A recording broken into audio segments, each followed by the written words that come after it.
एक नुनिया समाज के उम्मीदवार को निश्चित तौर पर टिकट मिलेगा। उसमें मैं प्रबल दावेदार हूं, चूँकि 2020 में चुनाव, चूँकि गठबंधन के गड़बड़ी से मैं चुनाव हार गया। तो चलिए, स्क्रीन पे आप जदयू नेता राजेश्वर चौहान को देख रहे हैं, जो रघुनाथपुर विधानसभा से पूर्व में प्रत्याशी भी रह चुके हैं और इस बार के विधानसभा चुनाव में भी इनकी दावेदारी काफी मजबूत है रघुनाथपुर विधानसभा सीट पर।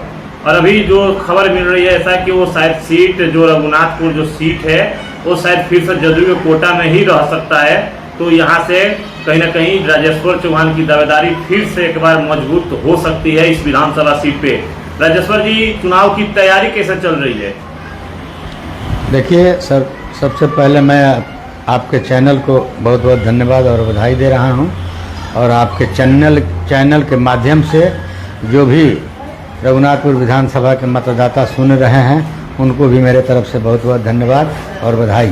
चुनाव का समय नजदीक आ गया है, तैयारी कैसे चल रही है आपकी? पिछली बार आप चुनाव लड़े थे जदयू के टिकट पर, क्या लग रहा है इस बार जदयू आप पे विश्वास करके चुनावी मैदान में उतारेगा रघुनाथपुर से? देखिए, मुझे पूर्ण रूप से भरोसा है। मैं पार्टी के काम में विश्वास रखता हूं और नेता भी हम पर विश्वास रखते हैं, इसलिए मुझे भरोसा है कि इस बार भी मुझे पार्टी विश्वास कर टिकट देने का काम करेगी। पिछली बार चुनाव हुआ था, परिस्थितियां दूसरी थी, इस बार परिस्थितियां दूसरी है। क्या लग रहा है एनडीए आपको उम्मीदवार बनाता है तो इस बार राजेश्वर चौहान उस सीट को जीतकर एनडीए के झोली में डालने का काम करेंगे? देखिए, इस बार एनडीए काफ़ी मजबूत है। पिछले विधानसभा के चुनाव में एनडीए से चूक हुआ था।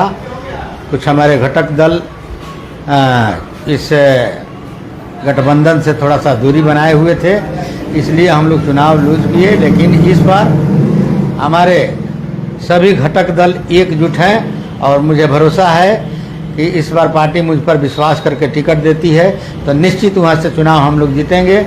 और वहाँ हम लोग की आबादी, मेरे समाज की आबादी अगर कहें तो काफ़ी संख्या में मेरे समाज की आबादी है। और पूरे बिहार में देखा जाए तो नुनिया समाज से एक सिंगल मुझे टिकट 2020 में मिला था और इस बार भी लगता है कि सारण कमिश्नरी में मैं सिंगल हूँ। मुझे लगता है कि पूरे बिहार में भी मैं अपने समाज से इकलौता जनता दल यूनाइटेड का एक उम्मीदवार हूँ। कहीं ना कहीं टिकट बंटवारा में जातीय समीकरण को भी ध्यान में रखा जाता है, तो उसी के आधार पर फिर से आपको दावेदारी है कि मतलब टिकट हमको मिल सकता है? बिल्कुल, इस बार हमारे माननीय मुख्यमंत्री जी अति पिछड़ा समाज पर विशेष ध्यान रखे हैं। अति पिछड़ा समाज में मेरे नुनिया समाज का सर्वाधिक वोट है, इसलिए मुझे भरोसा है कि सारण कमिश्नरी में 24 विधानसभा में एक नुनिया समाज के उम्मीदवार को निश्चित तौर पर टिकट मिलेगा।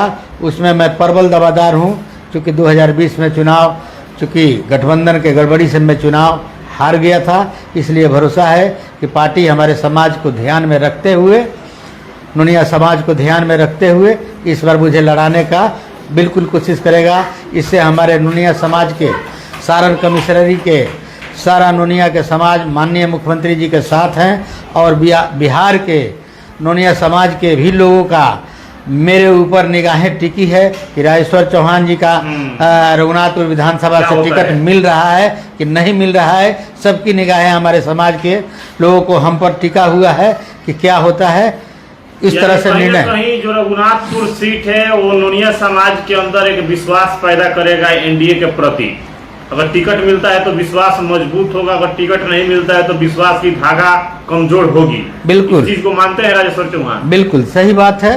समाज के लोग को बार बार मेरे पास फोन भी आ रहा है कि आप पुनः रिपीट हो रहे हैं कि नहीं हो रहे हैं, इसलिए आप मजबूती से लगे हैं। अगर आपको टिकट मिलता है तो हम लोग पूरे समाज के लोग माननीय मुख्यमंत्री जी और जनता दल यूनाइटेड एनडीए के साथ हम लोग रहेंगे। इसलिए मुझे अपने दल के शीर्ष नेताओं से पूरा भरोसा है कि मेरे समाज को ध्यान में रखते हुए, चूँकि मेरे समाज का मैंने कहिए तो सारण कमिश्नरी में लगभग 9 लाख वोट है और बिहार में वाह। लगभग 44 लाख के आसपास हमारे समाज का वोट है। इसलिए माननीय मुख्यमंत्री जी हमारे समाज को ध्यान में रखकर मुझे टिकट देने का काम करेंगे, क्योंकि जातीय समीकरण को ध्यान में रखकर हर वर्ग के लोगों को कहीं ना कहीं उनको स्थान दिया जाता है। इसलिए मुझे पूर्ण रूप से भरोसा है कि माननीय मुख्यमंत्री जी हमारे समाज को ध्यान में रखते हुए रघुनाथपुर विधानसभा से चुनाव लड़ाने का काम करेंगे। अच्छा, टिकट का दौर चल रहा है, उम्मीदवारों के नाम पर चर्चा हो रही है। पटना में शीर्ष नेतृत्व उस पे नामों पे चर्चा करना शुरू कर दिया है। क्या लग रहा है, आपने 5 साल तक जनता के बीच में रहा है और पटना में नेताओं का आवागमन अब कुछ ज्यादा हो गया है, वहां से क्या हरी झंडी मिली आपको? क्या कुछ आपको वहां से आश्वासन दिया गया है? देखिए, पहले हमारे शीर्ष सभी 5 घटक के नेतागण ये सीट बंटवारे पर चर्चा कर रहे थे।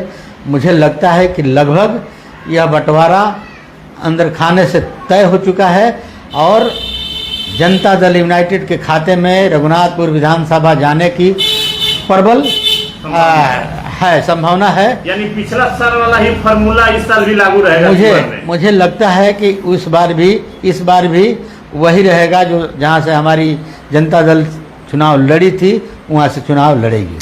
अच्छा राजेश्वर जी, एक चीज और देखा जाता है, इस बार के जो विधानसभा के चुनाव हैं, इसमें महागठबंधन के जो लोग थे वो कहीं ना कहीं बहुत सारी योजनाएं लाए, जिसका उन्होंने दावा कर रहा था कि हमारी सरकार बनेगी तो इन योजनाओं का लाभ हम देंगे।